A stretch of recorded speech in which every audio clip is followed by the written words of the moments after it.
What's good, peeps? It's your boy Eduard Todor. For this video, I figured I would do something a little bit different, a little bit interesting.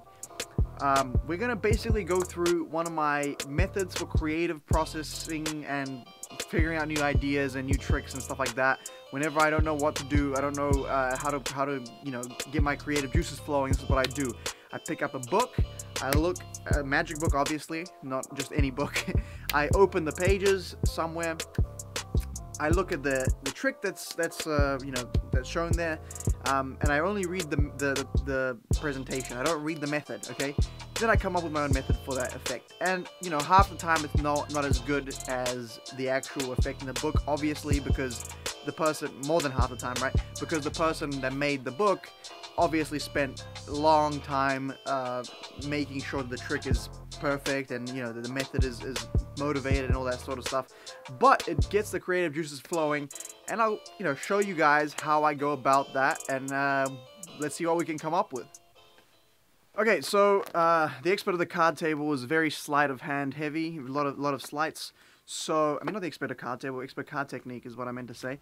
So, I kind of had to browse through, and we're going to go with this one here, the Ghost card, page 363 if you want to look it up yourself. So, this effect is as follows. A spectator chooses a card, and without looking at it, seals it in an envelope which he retains.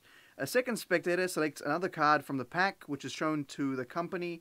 It is, say, the Nine of Spades. The pack is assembled, and the cards counted one by one. There are only 51 cards, the Nine of Spades having vanished. The envelope is torn over. In it is the missing Nine of Spades.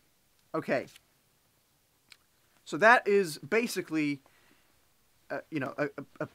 okay, so what happens to the card he selected? Okay, so the selected card is just vanished, right? So the spectator picks a card out, places it inside the envelope.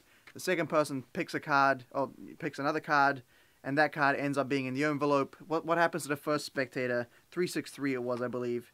Let's just make sure we're getting every fact right. So, a second spectator selects another card, which is shown to the company. It is, say, Nine of Spades. This pack is assembled. The cards counted by one. 51 cards. The Nine of Spades having vanished. Okay, so the first selection nothing happens with it. That's back in the pack. Okay. Huh. Well, let me have a think on this. So, obviously, this requires an envelope. The way I would perform it, probably without an envelope, just because I don't like carrying shit with me. So I like to. So again, see, this is I'm already trying to adapt the effect to my handling. Okay, so let's think this through. So we have a card selected. Okay, let's say the Ten of Spades, and that card is then placed in an envelope. Okay, so let's just say we'll put it here for now. All right, but we'll come back to it. So basically, the second spectator chooses a card, and this card has to switch with this card. So they shuffle, whatever, as I come up here, right? Something of the sort. We got to figure that out. So, okay. I think I understand the premise. Let's have a think. I'll come back when I'm going to have a think, and then I'll show you my prototype idea. Okay, so this is literally 5 minutes of trying out an idea. So let's see. Maybe this one here, the two of spades. We'll place that perhaps in your pocket, if you can see that there. I'll just put it in mine for now. So we have that going. That's number one, spectator number one. Now spectator number two can maybe say stop as I go through, or something like that. Let's say stop right there. And this will be your card, so you hold on to that. Okay, cool. Place it back inside the middle and give it a nice mix. Okay.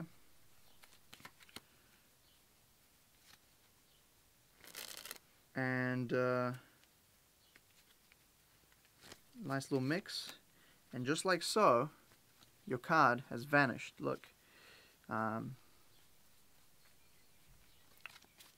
I don't actually, now that I think about it, I don't understand the premise. What's the point of counting to the card? Because they say they count, and there's only 51 cards, but of course, because you put one in the envelope. So actually, I think I misunderstood.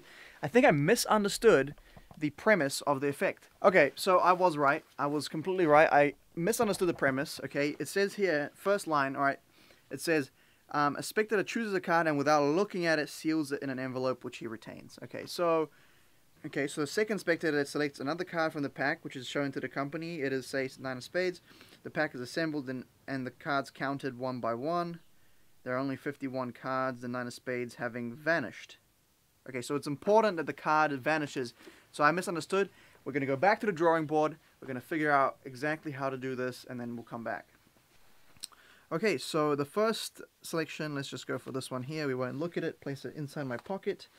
The second selection, maybe we'll go for this one here, the King of Hearts.